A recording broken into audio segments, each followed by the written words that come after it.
My husband, Bobby, is the cheapest, most selfish person I have ever met.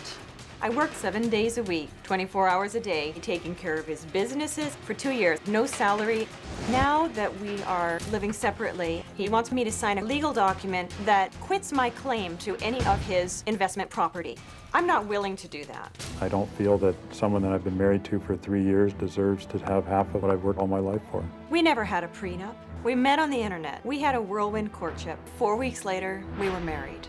I totally trusted Bobby. I sold my home in Canada, moved to Idaho, and I thought we would be together forever. Darlene and I do love each other, but she has no right to my stuff.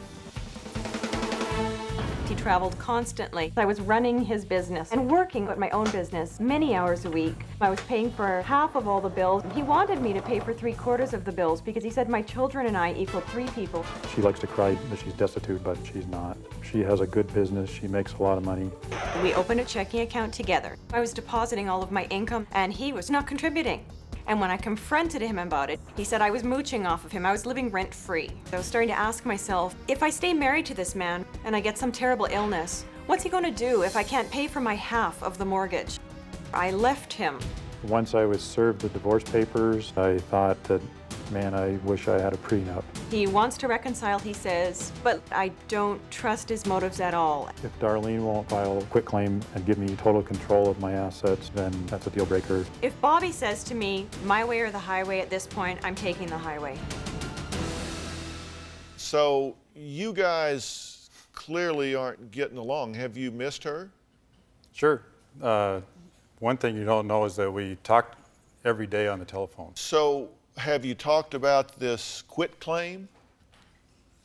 Actually, I only spoke about it once. I really don't feel that somebody that I've been married to for 3 years deserves half of what I worked for over a 30-year period. But I just have something I'd like to say if I can, because please. I'm listening to him talk about this business as though it's his. He purchased his business 2 months before he married me, and I married him and left my country in the understanding that we would have a marriage and a partnership. And he was quite happy to have me helping him with the business as he traveled and hunted and played. I was there 7 days a week, working in his business unpaid. And if he wanted to keep it all to himself, I really think that, maybe we should have had a prenup, but maybe he shouldn't have used my free services for 2 solid years. So what do you say about that?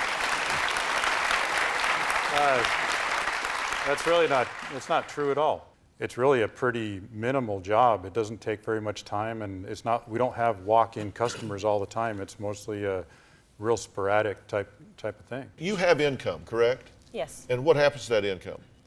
All of my income initially in the marriage was deposited into a joint checking account that he and I had. Do you have a story or a question for me? Click the link in the description and tell me what in the world is going on.